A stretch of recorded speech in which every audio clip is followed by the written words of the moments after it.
They do know that they're thankful that they got out of the burning building alive. Now they're waiting to see when they can return to their homes and possessions. Pete Riccozzi has the latest on the fire. If I hadn't seen it myself, I wouldn't have believed, wouldn't have believed it. But the smoke, I can remember the black smoke, and I can remember the residents hanging out the windows. And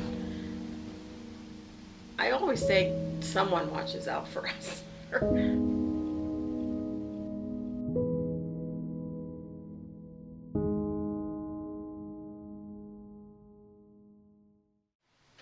The day of the Conrad House fire, I was actually on my way to an open house at Manchester Presbyterian Lodge. They had just opened their facility over on the west side. And I was walking in with my daughter, who was about 6 months old. She was coming with me. It was a Sunday afternoon, about 1 o'clock or so. And I then, as I was walking in the door, my boss, Bob Morrow, was hurrying out the door. He said, "Come on, we gotta go. There's a fire at Conrad House." And I'm like, oh man, we're gonna go all the way across town. It's gonna be burnt toast. Because that's usually what those alarms are. So he said, no, it's a confirmed fire. So we got in our cars and we're driving across 12th Street. Harbor Creek were injured today when a fire broke out in the high-rise apartment building for the elderly. Fire officials say damage in the blaze will top the $1 million mark. Firemen from 10 companies, including the City of Erie, responded to the blaze. Paramedics from Emergicare treated the injured before volunteers transported them to all area hospitals. We have an Action Cam report from Janice Edwards. Fire broke out here in a room on the 3rd floor of the Conrad House shortly before 3 o'clock this afternoon. The nearby Fairfield Fire Department immediately responded to the scene, but by the time firemen arrived, the flames were shooting out the windows and smoke was pouring from the building. And I parked at Faith Lutheran and walked over, Bob and I, and by then we saw the severity of the fire. It was on the west side of the building, which is what we saw, the flames. And we basically, the fire companies were already here. There were 18 fire trucks on the property and out on the road between the two locations. And Bob took command of the outside of the grounds with the firemen, and I went inside and started to set up a recovery and triage area because they were moving the residents from Conrad House into what was Ball Pavilion at that time in 1986, which is now our Barnabas Court North building. So we had opened up the dining room and the activity room, and that's where all the Conrad House residents were going.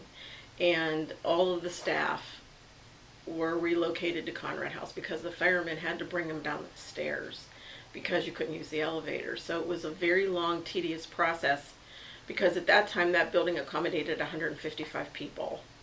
136 units, and so it was very long. It took like 3 hours to get it, really, to know that everybody was out of the building, because some people came down the stairs. They could come down the stairs themselves. Other people had to be carried by the firemen. Some people went out on ladders out of their windows and down ladders on the side of the building to get them out. So it was very traumatic as you're pulling up there and you're seeing all this going on, because they had probably been evacuating for, I would say, by the time we got over here, maybe 35-40 minutes already. So, and luckily that day, being a Sunday, there was only 105 people we accounted for that were actually in the building at the time. Everybody else was either at church or out doing something, visiting the families or whatever. So, but we also had to verify where those people were, because we had to account for everybody. So it was like, okay, we could account for the 105 in the building, but then we had to figure out where the other 45 people were. Well, the hardest thing about relocation was just being able to get hold of everybody, because this had made the news, so people were seeing it on the news locally. My mother also called me from Pittsburgh because it was on the news down in Pittsburgh. Wow. And so we were trying to manage calls coming into the facility from family members. Family members were out on the road trying to get in here to see what was going on. So that part of it was hard because it took a lot of phone calling. So as soon as I set up and commanded the inside of the building, I started calling staff in. And the administrative staff came in. So that helped. We had all of our social workers, all of our department supervisors were here, and we just started calling people. And the news was very good to us because they put something on the news to let families know you would be contacted. And then we had to structure how we were going to notify people, especially those who ended up going to the hospital.